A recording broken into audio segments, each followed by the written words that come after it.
Welcome to Bear Archery's Hunting 101 podcast, where hunters new and old come to learn and find inspiration from stories of hunts gone by. Everyone is welcome to enjoy the outdoor way of life, and there is no better time to start than right now. So let's head into the great outdoors with your host, Dylan Ray.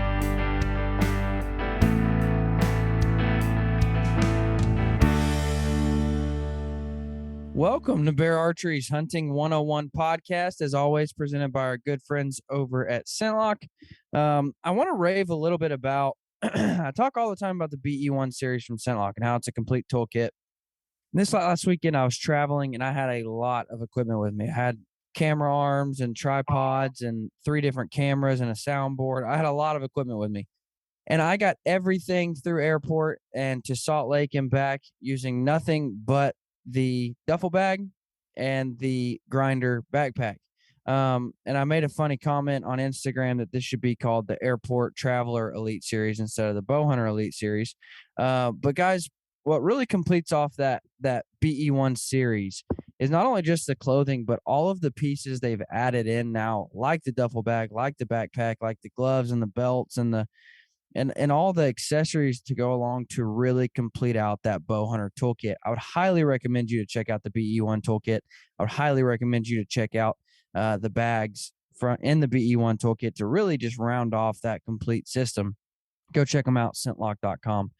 I've got a special guest on the phone, one I'm excited to have, one that, I don't know how to say it, one that is kind of the king of selling bear bows, if you will. Can I say that? I guess you can. I guess that's fair. There's nobody that can deny it, right? That's what they tell me at Bear. We're just a little shop that sells a lot of bear bows. There you go, man. No, I've got Bryan Dickess from Mike's Archery. How are you, man? Doing great. Glad to be on the podcast today. Absolutely. It's an absolute pleasure. And who better to have on the Bear Archery podcast than the guy who sells more bear bows than anybody else? You know what I mean? Well, we try to stay under the radar and just sell, and I guess we get recognized from time to time, and that's not a bad thing. Yeah. It's hard to fly under the radar when Bear's saying, "Hey, this is our biggest dealer and our best dealer. Go check them out." Yep, we try to take care of several things for them, and it's great to be part of the team. It's been a fun process. I mean, when we started back in '71, I've got stuff here from the original Fred Bear and long before Escalade took over, and so we've been doing bear archery a long time. I've got a few plaques and things from the '70s hanging here at the shop, and so it's definitely not new business to us by any means, but it's fun to see the evolution and the change and the way Escalade kind of took it to what I would consider a new level. I think Fred would be proud. Yeah, that's actually, as somebody who has sold bear pretty much, I mean, your entire life, what have you seen change about bear, and not only just the products, but I do believe a lot has changed about the products, but about the company, the organization. I've only been involved with bear for, well, comparatively to you, a very short time. And even I myself have seen things change inside of bear that are just incredibly exciting.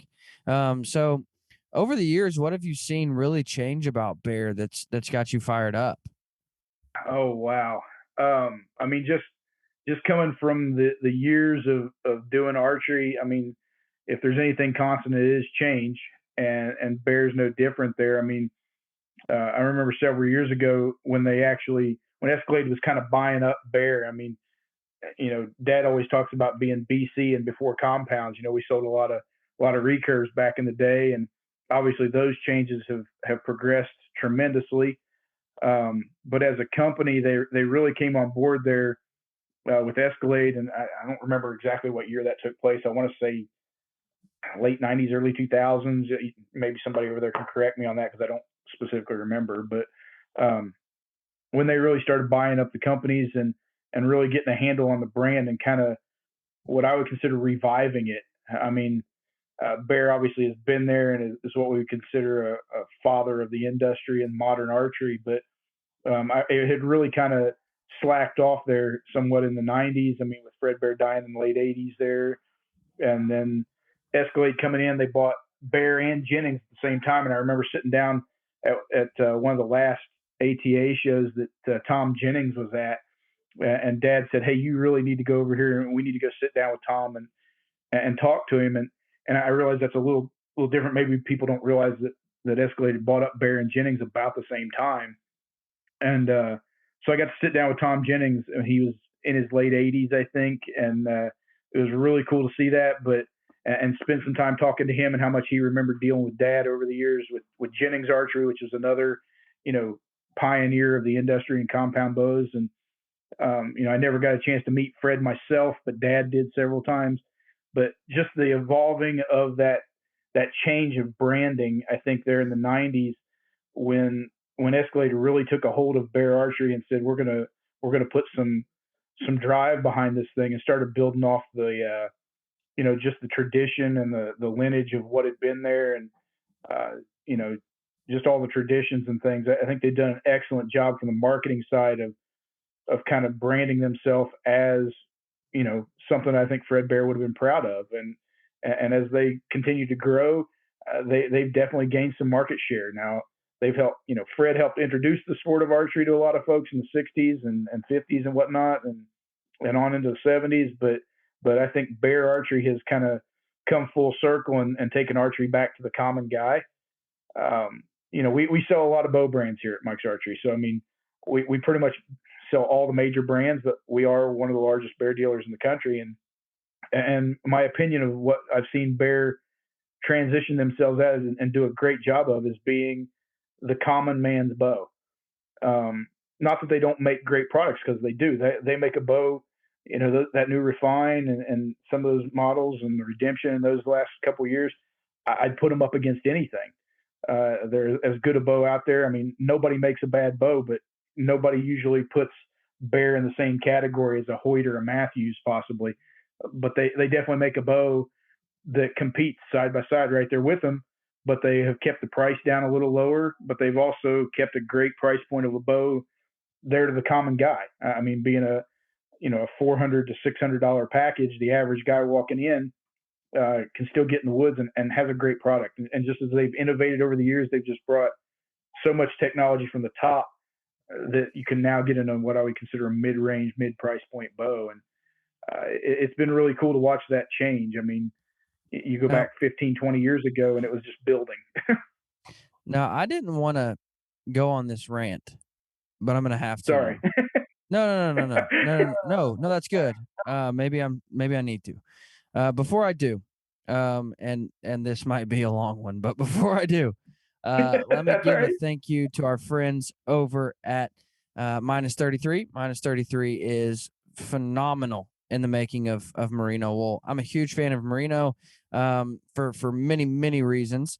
And Minus 33 just does it really well. If you're in the market for new merino, and certainly if you've never checked out any merino, I would highly recommend you to check out Minus 33. It will change the way that you layer.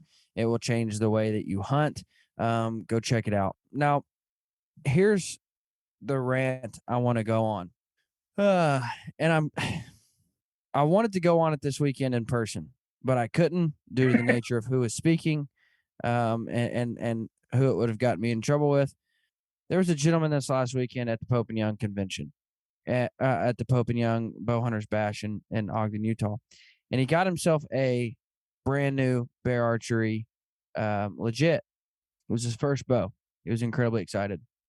I was incredibly excited for him. I went and told him, hey, man. Nice little package bow. I mean, it's a great bow. I went and told him, I said, hey, man, phenomenal bow. Great job. I'm glad you won it. In the same evening, the gentleman picked up a moose hunt in Alaska, which he had not indicated that he was going to take any bow, much less the bow that he just got. He could have very well planned on going on a rifle hunt, which would have been perfectly fine. It's your hunt. Do what you want with it. And there was a gentleman. But you're at the Pope and Young banquet. I would hope you'd do it with a bow. And there was a gentleman there, and I cannot say any names. I will get fired.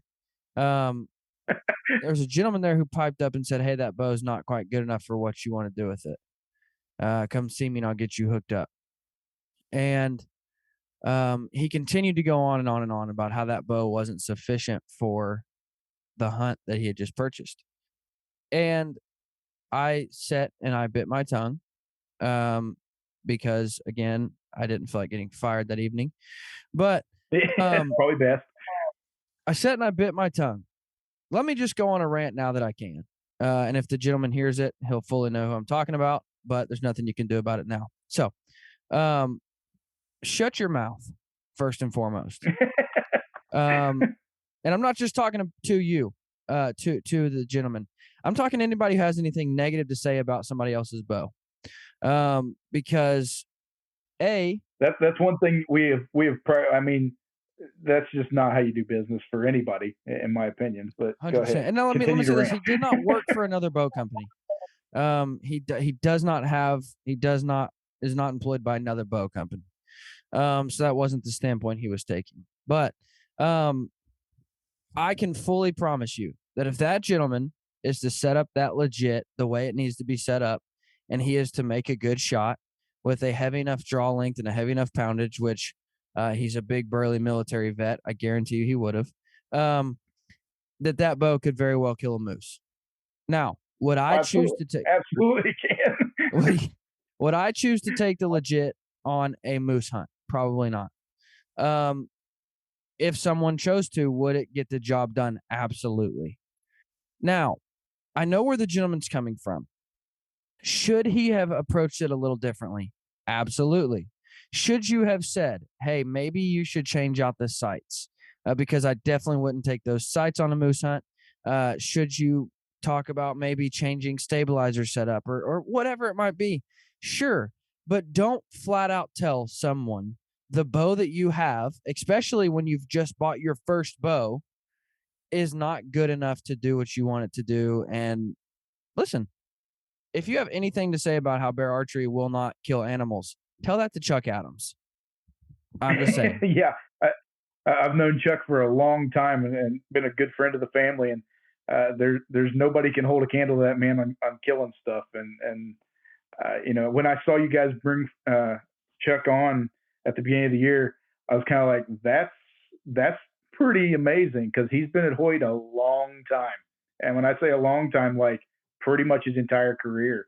Yeah. And 35 years. And absolutely, that guy, along that same line as your rant, I'll rant on a similar tangent. Because it's one of our pet peeves here at the shop, is when somebody calls in or stops in here at the shop or whatever they need. And we've had several instances of it here even recently, of a guy walking in and he's been to multiple other shops, and he says, man, he walks in, I want my first bow, or maybe I just want a new bow, and my budget's $500. I go, okay, cool. We can work with that. Here's what we've got. The Alaskan. He's like, well, it's just this other. Yeah. I mean, but he's like, well, it's just this other shop. And they looked at me and said, well, here, we're hearing you, but here's an $800 bow, or here's a $1,000 bow. Well, I mean, we've been killing them with sticks and strings and recurves and 40 pounds for hundreds of years and thousands of years. If you can't tell me the technology that we've got in a $300 or $400 bow can't kill any animal in North America for the most part, with the proper setup and the proper broadhead, you're terribly wrong. But when you tell a guy that he walks in and goes, I'm just not sure I want to try archery, or, I'm just getting into my first bow, or, hey, I just don't have a great job and my budget is this, or whatever reason, my budget is $500. The wife said I can't spend any more than that. And here's where we're at. Then don't look at him and go, well, let's walk over here to the carbon wall and get you a $1,500 bow and then, rig it out. The guy wants to shoot archery. Let's put a bow in the man's hand, or the woman's hand, or the kid's hand, or whoever wants to shoot, and make it an enjoyable experience. The product that fits them, works properly, and they can enjoy the sport.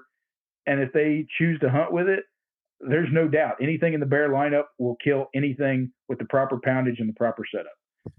And here's the problem: is you make them feel you make them feel lesser of a hunter. Yes, and listen, I used to be along that same. I used to be that guy. I used to be the guy that looked down on the guys who shot $300. I was a gear junkie. I used to be that way. Now I'm the complete opposite. Now I'm like, dude, I want to shoot the Alaskan because it's a flat out shooter. And the first time somebody says something about it, I'm like, well, you want to shoot for dollar bills, because Yeah, it'll shoot against anything. it's not the equipment this day and age for sure. I've always said it's the guy behind the bow, and no matter what bow you put in my hand or your hand, if you practice with it and become proficient, all the animals that I've been fortunate enough to take and all the hunts I've been on and Dad's been on, there's no doubt that at no point in time did the bow kill the animal. You had to be in the right place at the right time, make the right moves, and make the shot. Absolutely. And what was in my hand, I'm not going to say it had no effect on that, because it does. I mean, good equipment is good equipment. But, I don't know that I would have killed any more deer at 22 yards if I'd have been shooting a legit versus a refine. 100%. Now, I will openly say the legit is not what I would choose to take on a moose hunt in Alaska. But given that was my first bow and I was incredibly excited to have it, I certainly wouldn't be afraid to take it. No, I mean, like I said, when you walk into the shop, if you ask me what I'm shooting, no, it's not a legit. But I've also been shooting my entire life, and so it's hard to walk into a shop. I'm typically shooting the top of most everything when you walk into the shop, but I have that opportunity, I have that ability, and I'm privileged to be able to do it. But that's not everybody, and that's why there's so many options out there. There's something for everybody to make them fit and enjoy the sport, and come on board. And but it's also hard for me to say, hey, you need to buy the top end bow if I'm not shooting a top end bow at the same Right. time. Are there differences? Absolutely. Are there better things about the top end bows? Absolutely. But you can get it done with all of them. Yeah. No, I told somebody I was along the same lines. I was telling them there's I got to get a new bow, man. What should I get? And I'm like, dude, the Alaskan's a stinking shooter. And they were like, oh no, turn their nose up and basically looking down on the bow. And they're not a bear shooter. And I said, well, dude, I can promise you that whether you spend $1,800 on a bow or whether you buy the 529 Alaskan, you will never outshoot either of the bows. Like you yourself, and I'm not just talking bad about Most you. people can't shoot to most people can't shoot to the ability of the equipment. Yeah. I'm not talking directly to you or to your abilities. I'm talking to everyone. You will not outshoot a bow in today's age. Listen, the Alaska or even the legit. Now, let me. Now I got to tread back a little bit. If I try to take the legit out to 100, 120 yards, I might struggle a bit, given the equipment. But I'll never outshoot that bow at 20, 30, 40. I mean, it's gonna hit exactly where I pointed it. You're going to kill 40. Everything you hunt. Yeah. I mean, nothing against shooting. I mean, it's fun to shoot those long distances, but at the end of the day, it's probably not the most ethical choice. Everything's got to be just perfect to pull something like that off, especially with a live animal. It's certainly good to test your abilities and have fun with those longer shots. But hey, we're bow hunting, and the whole point of bow hunting was to get as close as you can. Yeah. And it wasn't to get as far away as possible and see if you could lob one in there. It's the excitement. It's the ability to sneak in, to get 15, 20, 25 yards of your prey and pull it off. You've accomplished something. But along those same lines, I mean, we had a picture come in the other day, and one of my guys showed it to me, and it was a gentleman who had sent a picture of his muskox in. They had taken in the Arctic, and in the picture, he had a bear bow in the picture, and it was probably, I'm trying to remember which model it was, but I'm thinking it was like a Truth or something like that, or Truth 2. And I mean, that goes back several years since they had that bow.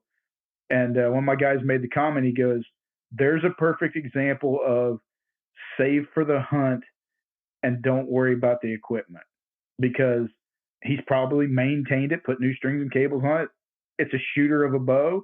It does great.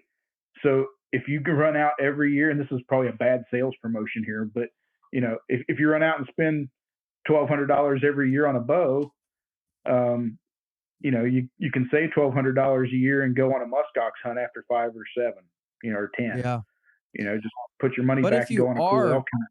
but if you are going to spend $1,200 on a new bow every year, Mike's Archery is the place to do it.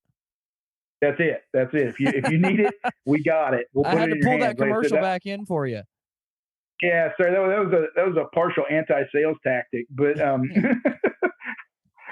but you know what I'm saying. I mean, you don't have to have the latest and the greatest of everything to enjoy archery, or to be successful, and to go on these big hunts and to kill great animals. You just got to have the drive and the preparation, and want to do it. That's what you need. And looping back, I had a guy just this weekend say, "Man, I wish I could afford to go on hunts like that." And I said, "Yeah, it is a $5,000 hunt." I said, "But you know what? If you want that, quit smoking cigarettes." You know what I mean? I'm not saying the gentleman didn't smoke. I'm not saying that. Yeah, I know what you're saying. There's something. If there's and over the years we've been, pretty adamant about things like this. We've got a lot of customers all over the country, and a lot of those guys, if bow hunting is your passion, you will find a way. You will absolutely find a way, whether that's giving up some little thing, or whether that's, putting $50 a month back, or $100 a month back, wherever you can, however you can. If you want to go on some of those really cool hunts, I'm not saying, not everybody is going to make it to where they can go on a sheep hunt or something like that. But it may be a once in a lifetime deal. I was talking depending on what you're doing. I was talking with Frank Noska one time. I don't know if you know who he is. Yep. But I know Frank. Oh, I don't know him personally, but I know who you're talking about. But he is 3 animals away from completing the North American Super Slam for the third time. Yeah, I was gonna say he's done it multiple times. And somebody was like, we had the same conversation, and he said, "Well, look, dude." It's like, I don't remember what year he said, but he's like, "I drive a 2001 pickup that has been paid off for 21 years now. For 21 years now, I carry liability insurance on it. I live in a single bedroom, 1 bath house because I want to be able to go on hunts." And for the same guys who sit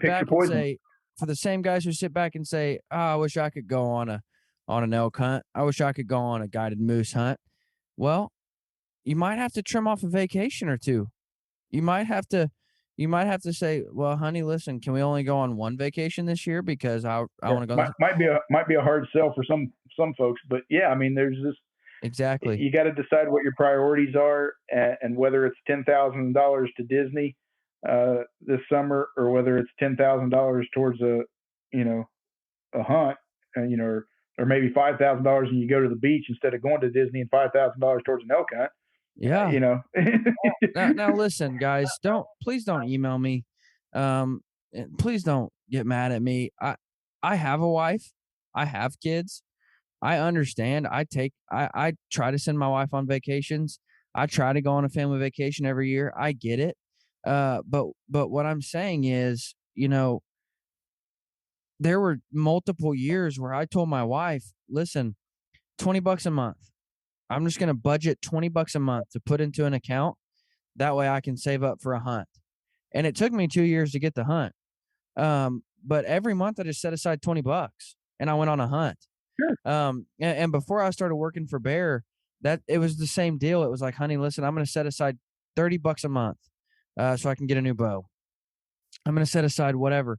And I just made it a priority. Guys, I understand. Like, I'm not saying I'm some super rich dude and I can go on anything I want to. My wife wants to go on a vacation this year. And I said, "Well, honey, let's tone it back. I got an elk hunt this September. Let's tone it back. I'll still take you on vacation.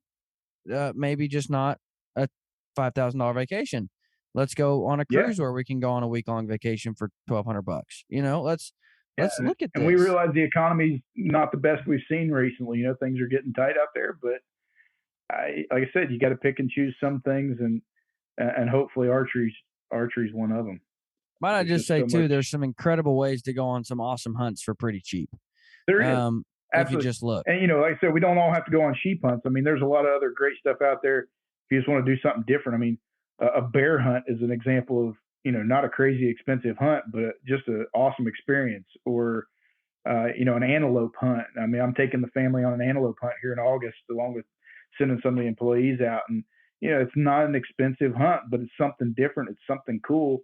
A lot of folks have a lot of access to hogs or, all around the country. And there's a ton of animals that you can go hunt and have a great time, and you don't have to spend $10,000.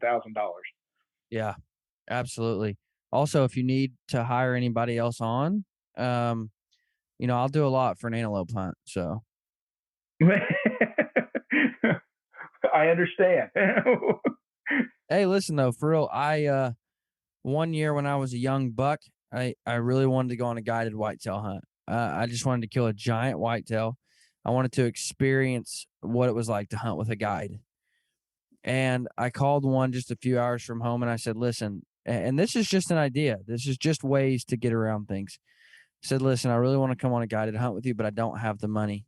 I'm 18 years old. I'm in college, whatever.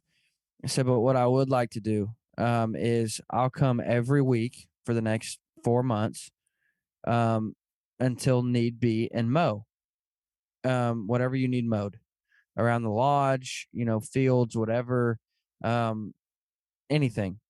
And then when mowing season's over, I'll continue to come for the next 2 months and just do whatever you need me to do. Rake leaves, take out the trash in the lodges, whatever. I'll do whatever you need me to do for 1 day a week for the next 2 months. And so for 4 months, I went every day. I went 1 day a week and just helped the guy work around his place. And then he gave me, a 3-day hunt. That goes a long way. Yeah. Just a workeraround. That goes a long way, especially if you got a piece of land. A lot of guys have leases, or maybe you got permission on somebody else's family farm, and, showing up and helping them bale hay in the summer goes a long way, or just something that they need around the farm. And, if you want access to some of those pieces of property, just knocking on doors is a great start. But when they realize you're not just asking for a handout, that, hey, I want to be here 10 years from now, and let me help you with this, or, hey, I can help you with that, or whatever around the farm, it goes a long way to keeping you a nice piece of hunting property, whether it be whitetails or hogs or turkeys or whatever. You got in your backyard. As you go out west, it might get you an elk spot or a mule deer place too. Yeah. Well, it's no secret that I love hunting with Liberty Ranch Outfitters in Oklahoma. It's a whitetail hunter's paradise. Their cabins are phenomenal. I mean, it's a sportsman's paradise. The fishing, the duck hunting, the horseback riding, it's an incredible place.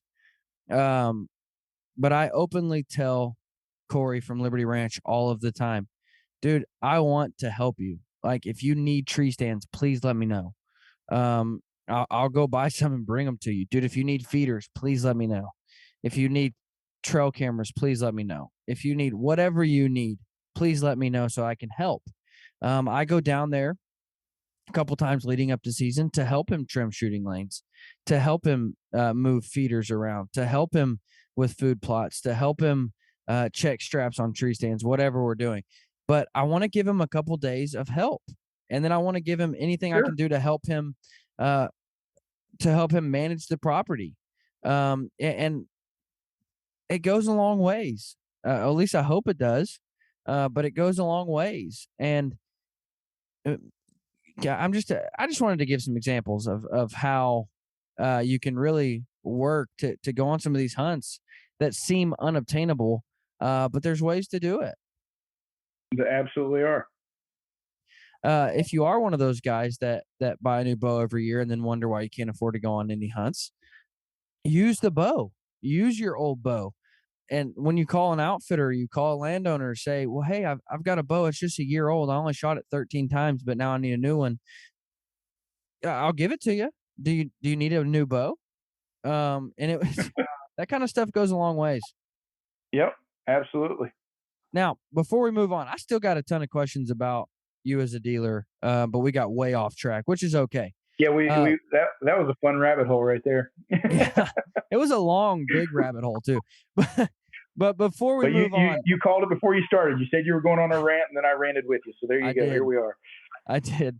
I got to give a thank you to my friends over at Nick's Knife Works. Nick Deeker is a gentleman right here out of Kansas, and he hand forges his knives, and they are absolutely phenomenal. Now, what makes Nick so special is you tell him what you want. And I told him exactly what I wanted, down to the color and the sheath and everything. But I also told him how I wanted it oriented. I told him how I wanted it to clip on. I told him where I wanted it to go. I told him, a lightweight. I wanted it to clip on my bino harness this way, and I wanted the handle to be right here. And he built me a knife exactly to what I needed. And he'll do the same for you. Now, don't get me wrong. I'm a big fan of some cheap knives that I can break because I break knives all the time. But there's something to be said about a well-made hand-forged knife that I know for a matter of a fact is always right there. It's ready to roll. It's sharp as all get out, and it's going to last through anything I put it through.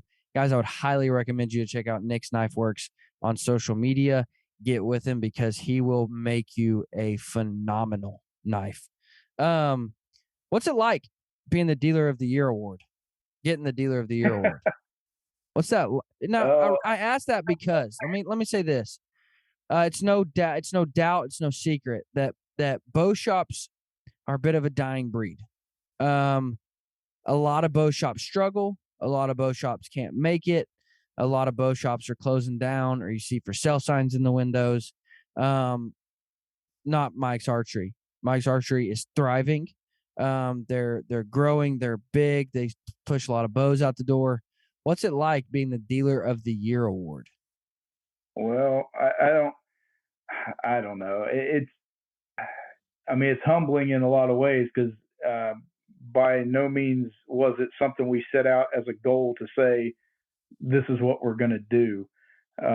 It was nothing like that at all. I think it's just a combination of a lot of years of experience, a great quality staff, and changing with the times. A lot of it is exposure and just having product on the shelves. We're in a day and age where 2 clicks of a button and it's on your doorstep in 2 days, and we are part of that too. We ship a lot of bows to folks here, there, and everywhere, and but giving quality service behind that helps, especially when you walk in the shop. It's a little easier to help a customer when you're hands-on here at the shop versus when it gets shipped to them. There's some things you just can't do over the internet, but we're in an internet world and things have definitely changed. And so we've tried to keep up with a little bit of that, but also give a personal service along with that, making sure the bows are set, if the customer knows what they need and want before it goes out the door. And it's basically taking care of the customer. I don't think there's any secrets to having a good business, and that's not just in archery. That's in everything. And if you take care of the customer and give them a good experience, help them every chance you get, then certainly they'll be back to see you later. And we recently did an article there in Inside Archery, I think in last month's edition or 2 months ago, something like that. And they had asked me for some grassroots ideas, and being helpful in your community and just giving good customer service is what it's all about. If you can stay relevant, we do a lot of YouTube stuff, and shameless plug, if you're listening, please go subscribe to our YouTube. And we try to cover every bow and a lot of other products out there. And we are certainly do a lot of bear products and Trophy Ridge accessories and things. We just released that Cajun Glow bow for guys out there, but so that's just been one of our new avenues over the last probably 4 or 5 years that we've built, is some of that YouTube following. And guys love it. If you're honest, you're straight with them, give them the truth, then they respect you for it. And, you're always going to have some haters, and we do, and that's okay too. We'll take that in stride. And I remember another bow company, we got a little hard on one of their bows. We didn't like, a couple of the features of it. And I was talking to the manufacturer, and I said, hey, we were a little hard on you. And they were like, we're big boys, we can take it. And I was proud of them for that, because a lot of them take offense. But when you say not perfectly nice things about them, but nothing's perfect. There's always room for improvement, and a lot of it's an opinion. So, but like I said, just taking care of customers, taking care of people, giving them information. That's things that have changed in our industry a lot. And like you said, there's definitely a lot of small shops that have gone by the wayside. And we have a wholesale side as well that's obviously separate from the retail business here, where we've been in business for 50 years. We were a wholesaler and shipped accessories and everything all over the country to a lot of different dealers. And man, Dad's old Rolodex, you can flip through it, and there's a lot of folks not there anymore. We've seen a lot of them come and go. And that's just unfortunately part of the nature of the beast. And we don't want to see that happen, because guys need quality instruction. Customers need just quality products. And, we appreciate the fact that we get to ship them a bow, but sometimes you need a little more than what a phone call and a shipment can do. And those pro shops are certainly a backbone of the industry that we need. And you need to have a good quality place to go. So continue to support your local shops all that you can. But like I said, it wasn't something we set out to do, but it's definitely an honor to be one of the top dealers from Bear, and hopefully we can remain there. Everything changes. There's, when you're on the top, we always say there's no place to go but one direction to go. So, staying there is harder than getting there sometimes. But it's been a fun ride getting to this point, and we have no intentions of letting up on the gas pedal right now. Now, what do you equate? Obviously, when people come into your store, you are pushing them towards Bear. If you weren't, you wouldn't be selling so many. Right. Two-part question. Why do you push so many people to Bear? Question 2. Never mind. We'll go to question 2 Quality next. Product at a great value. Easy as that. And yeah, it goes back to our old statement of earlier, is you're never going to outshoot the $529 bow. Never. Doesn't matter how far of a distance. Doesn't really even matter how good of a shot you are. I saw a study. I don't remember who did it or who put it out, but that, shooting machines can't even shoot the difference. You know what I mean? Like they can't even shoot. None of us are a hooter shooter. At the end of the day, none of us are a hooter shooter. There's going to be flaws in our form and breakdowns in our shots, no matter how good we are. And we're all human. So, like I said, I don't know that I would have killed any more or less animals, unless I just had a bad setup. Things happen, bad things happen. Cheaper equipment may fail under certain stressors, but at the end of the day, for most folks, like you said, you can't outshoot the equipment most of the time. I mean, you get guys come in all the time and they want, $100 broadheads and, $250 arrow shafts with 1,000 straightness. And that's all well and good in archery. Certainly there's a lot of mental aspects to archery. If it makes you more confident, if it makes you, more settled in your equipment, that it's the most expensive thing, then by all means get the best that you can. Because if the mental aspect of your archery is not there and you're not confident in what you've had, I mean, over the years I've had bows that I've shot and I'm like, I just can't get it together with this bow. Swap out a sight, swap out a new bow, change it up, something like that. And all of a sudden, that mental thought process of this thing has gone away and you got a new one. So, and it all comes together, it seems. But, when it comes to all those little factors, like you said, you're not going to outshoot the equipment. Most 98% of the guys who walk in here are not a top level shooter. We got a lot of flaws in our forms. We're just average guys trying to enjoy archery and take a few animals and have a good time in the woods. Yeah, absolutely. Second part of that question, you said you do a lot of online. I get this question so much, what bow should I buy? And that's a hard answer because the answer is go to a bow shop, shoot them all, figure out what feels best, buy that one. It is. Because it's easy also sometimes to look at a catalog and go, the refined, that's the most expensive. It's got to be the best. But I will also say that I personally myself, I bought the refined and that was going to be my bow of choice. And I shot them sight unseen, hadn't shot them, hadn't played with them. And then later on I shot the Alaskan and I'm like, oh, I like this bow better. It fits me better. I shoot it better. It's more comfortable. It's more of a pleasure to shoot. Wish I would have got it. One of those deals. So not always is it this is the flagship, this is the best bow. But if somebody can't make it to a bow shop, how do you point them in the right direction of how to choose a bow? So, we start with some base questions right out of the gate. And it obviously everybody's different. And that's why we make all these different things. That's why there's, whatever, 10, 12, 15 bows in the lineup. And then, 27 manufacturers on top of that make a different bow. Everything's different to make everybody happy, which never works. But anyway, so you just got to start with some base questions. One of the main ones that we always start with is, what is your budget? There's no point in trying to sell a guy a refine if his budget is $399.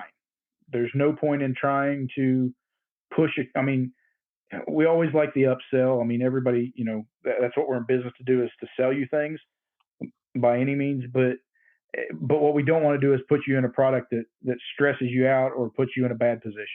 We want to get you the best product and the best bang for your buck that fits what you want. Now, like I said, there's a ton of different options out there. So, there's all the base questions of where's your budget, and then, okay, what's your draw length? What are you pulling? Are we dealing with somebody who wants 70 pounds and should be shooting 60? Are we dealing with your kid and we're getting him his first bow? Is he 8 years old? Is he 14 years old? Is this your wife or your daughter or somebody? We want to pick a bow that's going to fit you properly. If you're 6'4", I can't put you in a legit because it stops at 30 inches. So you got to get some baseline questions of who you're dealing with. So not only the, budget, but their size, their frame, their physical abilities. Are we dealing with somebody who's been hunting for 20 years, or are we dealing with the guy who's just getting his first bow and just wants to have a good time in the backyard? What's your purpose? Are we hunting deer and hogs in Georgia? Are we just hunting whitetails here in Ohio? Are you planning for an elk trip this fall? Are you that guy that bought the moose hunt? Or are you the guy that's going on the Super Slam quest like Frank Noska or something, or Chuck Adams? Then where are we at? So some just base questions to figure out what the customer needs and fits for them, and then giving them the best bang for the buck that we can from there. A lot of times we've got leftover bows, and there's nothing wrong with those. A lot of times we sell a lot of bare bows because when you guys change models, as everybody does, a lot of times we'll pick up last year's model. And so a bow that was $899, we can put in your hands for $699 or $799 now. Save you a few $100 and still get you a flagship bow from last year. Or maybe something that was in that $499 or $599 price point, we can put in your hands for $399 or $499. So there's a lot of ways to play the game, and we just want to get the customer the best bang for their buck. And how we get to that point is you got to ask the customer some key questions and find out who you're dealing with and what their abilities are, so that you can put them in the proper product. Yeah, and that is, like I said, there are some some general things that we can guide you on. I mean, there's some help to be given, but there is no substitution for pick it up and see what feels best. Because what feels best for me, it might not feel best for you. And Absolutely. yeah, might I say the Alaskan? I mean, you might hate it. Um, Same with recurves. I mean, just because I've had so many people call me and say, That's a whole "Oh, other dude, animal there. When you start playing with a recurve, oh, that is absolutely, a lot of feel and a lot of tuning and a lot of different things there. absolutely." Well, It's not as simple as I've had so many people mention or say or hint at, you went with the Kodiak Hunter, so that has to be the best for this year. And I'm like, whoa, whoa, whoa, whoa, hold on, time out.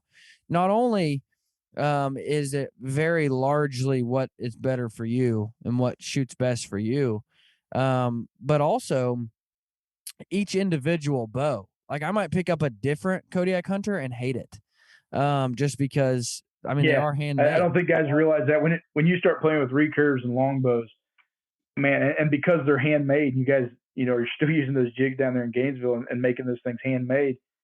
Every bow is different. Like you said, you pick up this Kodiak Hunter and pick up the very next one in the box next to it and shoot them both. They may not shoot the same arrow. They may not feel the same. Um, man, a recurve, they're just not as. And I'm not saying anything about quality control by any means. It's just the difference in the wood, man. They just all feel and shoot different. It's Yeah, just the nature of what a recurve and longbow are. yeah, absolutely. Um, and a perfect example, like I've shot the Kodiak Hunter a lot, and I went to the Total Archery Challenge there in Oklahoma with Bear, and I went to pick up the Kodiak Hunter they had there, and I'm like, "Whoa, what's wrong with this bow?" And they're like, "What do you mean?" And I'm like, "This isn't even the same bow that I have." I'm like, "The grip is 4 times smaller than the one that I have," and it was so different. Like I couldn't even wrap my mind around it. And so there is no substitution for go out, shoot, see what feels best, and that's the I mean, bow you that's need to certainly shoot. one of our recommendations. If even if you're going to purchase a bow from us, I mean, if you can get, go to one of the box stores, if you can put a couple of them in your hand to make a comparison, then come back to your local dealer, come back to us, and we'll get you set up with what you think you like. Like I said, because what I like, you may not like. I like a longer axle bow. You hand me a 30-inch axle bow. I'm 6'2", 250 pounds. It just feels too small in my hand. I like a 33-inch bow, and that's just my wheelhouse. Now, a couple of the other guys here at the shop, man, they got 27-inch draws or shorter guys. You put a 33 or 35-inch bow in their hand, and they're like, "What am I supposed to do with this walking stick?"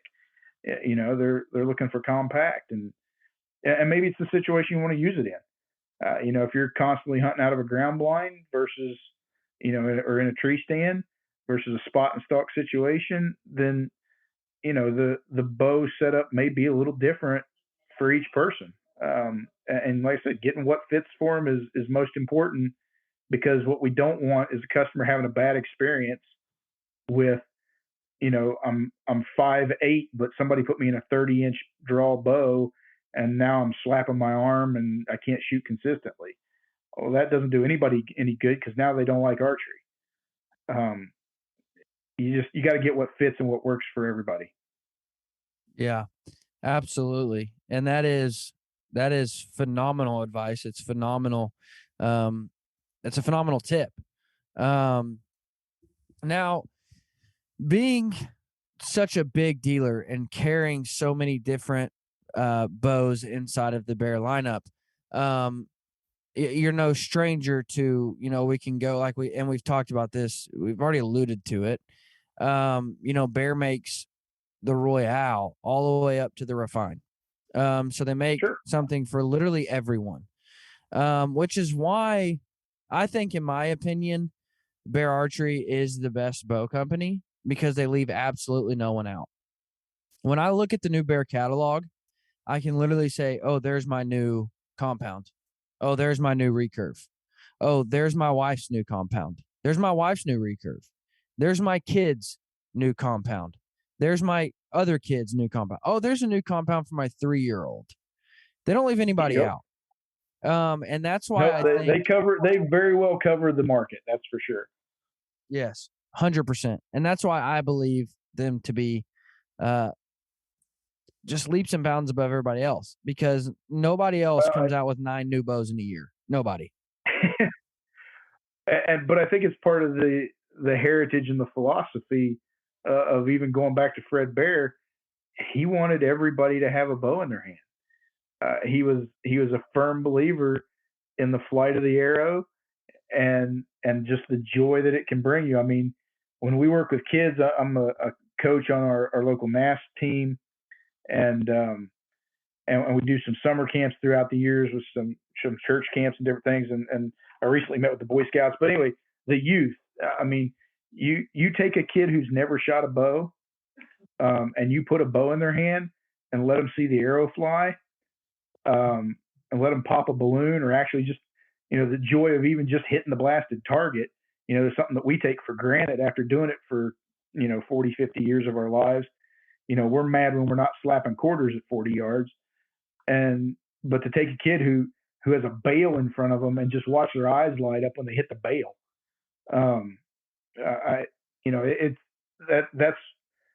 that's what we got to focus on, for the future, is making sure these kids enjoy the sport and giving them the proper equipment to do so.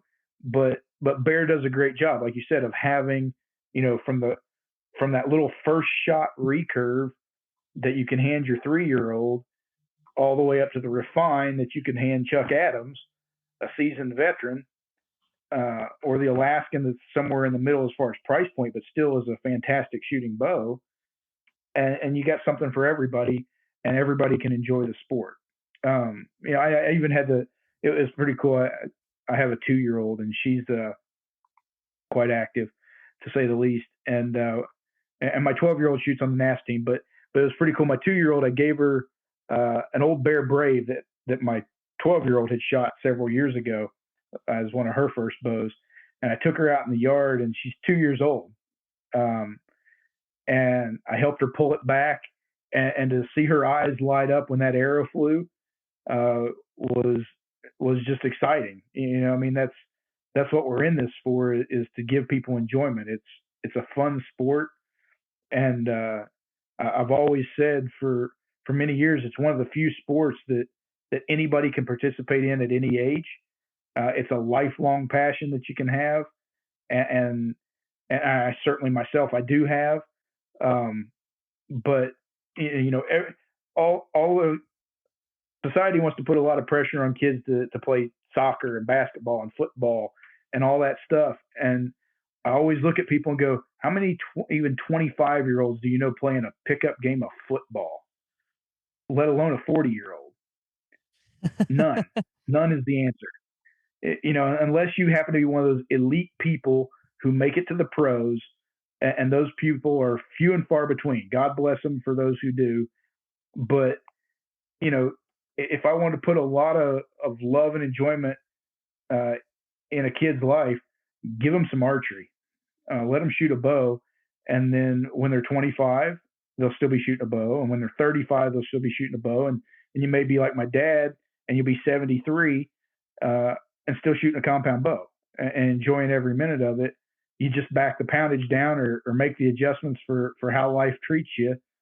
But nobody's out playing a game of football or soccer at 25, let alone at 73. I mean, it's just a lifelong passion and enjoyable sport that you can enjoy at any age and any ability. It's just something that I think you can give a kid that will carry all the way through adulthood. And there's not a lot of sports like that. Yeah, 100%, 1,000%. The gentleman that taught me how to shoot a recurve, his name's Harv Ebers. He was one of the founding members of Pope and Young, good friends of Fred Bear. His dad's the current president of Pope and Young. I'm sorry, his son's the current president of Pope and Young. Taught me how to shoot a recurve, pull up to his house, and he's, I would say, 80-ish. And I said, so do you still get to shoot your bow? And he said, I shot a doe with it 2 nights ago. And I'm like, there you go. That's what I'm talking about. And Yeah. and so we had a big talk about, longevity and yeah, but no, it's a super special thing. Um Now, one last thank you to our friends over at Selway Archery. I know you're going to start carrying the new Grayling quiver from Selway, which is beautifully made, uh, Fred Bear branded. It's an awesome quiver from Selway. You can get them from Bear Archery now. You can get them from Mike's Archery now, or you can get them from Selway. But Selway makes, in my opinion, the very best in traditional quivers. So whether you're looking at a Grayling for your bear bow, or whether you're looking at something else, they also make some incredible custom made leather hooded quivers. I've got a beautiful Pope and Young one. I've got a beautiful Hunting 101 one. And of course, the one that everybody knows of that's on my Kodiak Hunter, my Razorback one. So go check out Selway Archery for all of your traditional archery quiver needs. Mike, I ask every guest, what's one field note you got for us? One tip or trick that I can take and put in my back pocket and make myself a better hunter with? Oh wow. One tip. That's all, huh? That's it. um, Probably the best advice I can give you: go. I know that sounds simple, um, but it's the guy who's in the woods who gets the opportunity to take the game. And if you're not there, then you can't be successful. And so maybe that sounds too simple. I don't know. It's not necessarily a technique or a hunting tip or a shooting tip or anything like that. But you can have all the best equipment in the world, and you can't kill them from the couch. Yeah. So There has been several times where I was out and, given for whatever reason it's too hot or where I'm hunting or who I'm with or whatever, I just have no expectations for the day. I don't have any high hopes. You that's when already good things think, happen. yeah. And then something phenomenal happens and you're like, well, I'm glad I went. Although I thought it was going to be a trash day, I'm glad I went. And you're absolutely right. It can never happen if I'm not out there. Yeah, whether the weather's bad or the weather's good, if you only hunt the good days. Now, I mean, there's something to be said for having a strategic plan, and a lot of guys are using a lot of different ways to close in on game, whether it be cameras or good equipment or blinds or food plots, and all that stuff ups your odds and helps to certainly you know put game where you need it to be. Yeah. And understanding there's just no substitute for experience. But you can't get experience if you're not there. Now, let me So say this. I'm a huge believer in cellular trail cameras. I'm a huge believer. I use what's called Wise Eye, the Wise Eye trail cameras. great product. We were glad to bring those on. As soon as Yes. they came out, the software on those things are amazing. We were one of the first people to get to review them and play with them. And I don't know from an internal software standpoint, I don't know that there's a more advanced trail camera out there. Oh, no. No, they're the Than smartest trail camera there is. And that's what I was going to say is for those who don't know what they are, basically it will send you all of the deer and it will break them out into folders based off of antler recognition technology. So if I've got a deer that I name the Big Eight, I can go in there and I can see every day that the Big Eight comes in, and it will graph that based off of moon phases, temperatures, wind direction for when that deer is coming in. So I can really nail down what the best day and the best tree stand to kill the Big Eight is. Now, on that day, I will go sit that best tree stand. However, we're talking about going out, whether the weather looks good, the wind direction's good. We're talking about going out if you have the chance. If it doesn't look good, do not go to a primary spot. Like don't Right. Unless everything's perfect, I'm not going to that tree stand where I think I can kill the Big Eight. Now if I have the opportunity to hunt, I'll go sit an observation set or I'll go sit a secondary set, one that something cool might happen, but I'm not putting my eggs in one basket. Because what happens is I want to be out there and I want to hunt, but I don't want to booger up the Big 8 being in his primary locations with a bad wind or bad weather or you name it. So if it's a bad situation, given the weather or the wind direction or whatever it might be, go to a secondary spot. Don't burn your best spots on bad days. Sure. That's my tip. Go shoot a doe. To go off your tip. Or go sit another spot. You may have something better than the Big 8 come by. Yeah, that's my tip. One day I really wanted to hunt. I'm like, baby, I really want to hunt. But I have no good spots with what's going on with the barometric pressure and with the wind direction. I don't have any good spots, but I really want to go hunt. So I'm going to go sit on top of this hill and just watch. I can see like 3 different tree stands from this place. I'm just going to go sit and watch what happens. And it was the middle of the rut, and it was a banger of an evening. I saw like 42 deer, and 3 different times, obviously none were big, or the story would have ended with, and I put an arrow through him. But I was sitting there, and 3 different times I had deer come within feet of me. I'm sitting on the ground, literally just sitting on the ground in the middle of a wide open wheat field, just watching. And I had 3 different bucks come within like 10 feet of me. It was phenomenal. It was the best sit I've ever had. I didn't shoot anything, but it was phenomenal. And just like you said, that could have never happened if I'm like, oh, bad wind, I'm staying home. But I pulled out of all my spots, didn't booger up any of them. It was like November 7th, so I'm definitely not going to mess anything up. So I pulled everything out. I just sat on top of a hill and I just watched, and I had a phenomenal sit, a phenomenal hunt. And just as easy as one of those spikes or forkies or 6 points could have walked next to me, a stinking 160 inch could have. So yeah, great tip. And then, I'll just follow it up with, if it's not perfect, don't go to your best spot. Absolutely.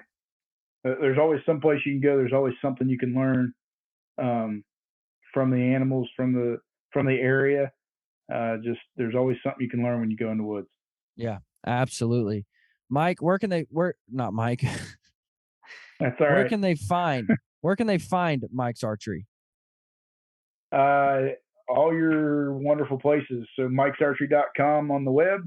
You can certainly contact us on Facebook under Mike's Archery, Instagram under Mike's Archery. I believe we now have a TikTok where we do dumb things against my better judgment, but we do it. And I think that covers most of our platforms. Of course, our YouTube channel, which is also under Mike's Archery. Just a lot of different avenues there. And, of course, you can email us there at customer service at mikesarchery.com or give us a call also, 740-532-0142 if you want to call us. I would highly recommend you to follow the YouTube channel because you will get the first reviews of bear archery bows from Mike there. Yep. Like the day they're released, you'll see the review from Mike. So from Mike's Archery, we try to get them as quick as possible and be ahead of the game as much as we can. And not only with bear archery, but with all the other brands as well. We just are partial to bear. Yeah. Well, Bryan, thank you so much for coming on. Guys, go check out Mike's Archery. If you're in the area, go shop at Mike's. If not, you can still shop at Mike's. So go check them out. I do have one special guest. Just walked in the room, and she's been dying to be on a podcast. So she's going to send us off. Hello. Fantastic. Say have a great week. Have a great week. Thanks for listening. Thanks for listening. The Bear Archery's Hunting 101. The Bear Archery's Hunting 101. All right, guys. Thanks for listening. You guys have a great week. And as always, it is still spring turkey in some places. It is still spring bear. So if you're out there and you're successful, make sure and send us those pictures. Send me those pictures, thehunting101podcast@gmail.com. You can send them to me on Instagram at Typical Sportsman. I would love to share in your success. I would love to see those. So make sure and send them over. You guys have a great week.